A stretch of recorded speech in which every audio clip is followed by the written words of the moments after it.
ایک چھوٹا سا بچہ ایان اسکول سے اداس گھر لوٹا۔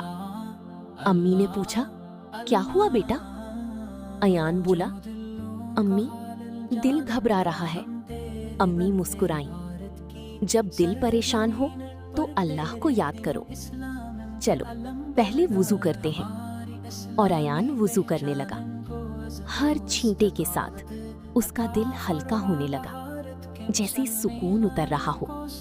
ایان نے ہاتھ اٹھائے اور دعا پڑھی، اشہد ان لا الہ الا اللہ و اشہد ان محمدن عبدہ و رسولہ، اللہم اجعلنی من التوابین واجعلنی من المتطہرین۔ اور پھر اس کا دل شانت ہو گیا، چہرے پر سکون آ گیا۔ ایان مسکرایا اور نماز کے لیے کھڑا ہو گیا۔ وضو صرف صافی نہیں، دل کو سکون دینے والی عبادت ہے۔